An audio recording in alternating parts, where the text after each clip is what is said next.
अस्सलाम वालेकुम 5 क्लास, कैसे हैं आप सब स्टूडेंट? ठीक है, मैं उम्मीद करती हूँ आप सब खैरियत से होंगे। देखिए ज़रा, आज हम करेंगे chapter number 5 forces and machine का question number 3।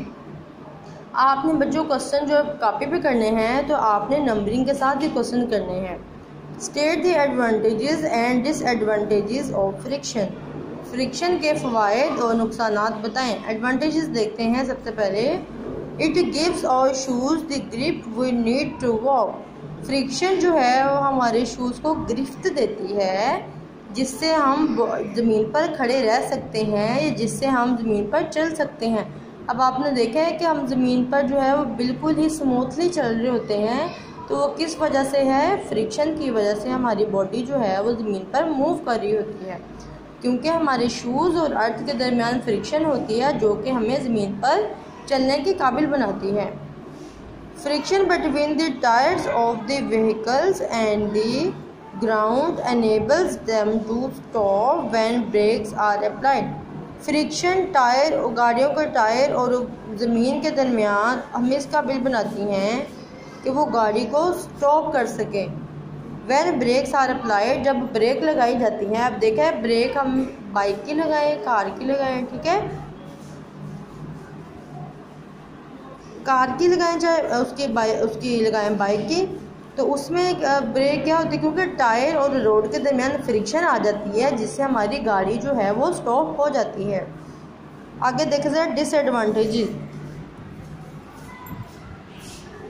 Due to the friction the engines of machines which rub against each other becomes very hot.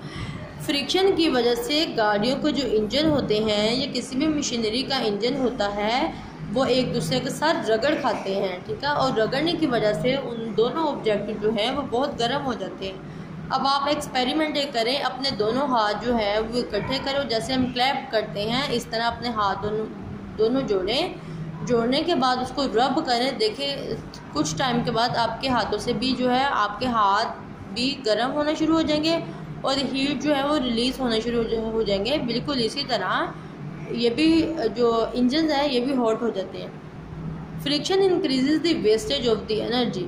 अब देखें ज़रा, जब तक किसी भी ऑब्जेक्ट को ग्रीस ऑयल ना दिया जाए और वो चीज़ मूव करी जा रही है तो वो क्या है? वेस्टेज ऑफ एनर्जी है ना, कि उसमें हमारी एनर्जी जो है वो वेस्ट हो रही है, ठीक है। The sole of our shoes is worn out due to the friction with the ground. अब जो हमारे शूज़ के सोल है is worn out due to the friction with the ground. अब वॉर्न आउट क्या है? जूते जो है, हमारे जूते का सोल जो है वो जब हम ज़मीन पर चलते हैं तो वो क्या होता है, वो उसमें एक फ्लेक्सिबिलिटी आ जाती है।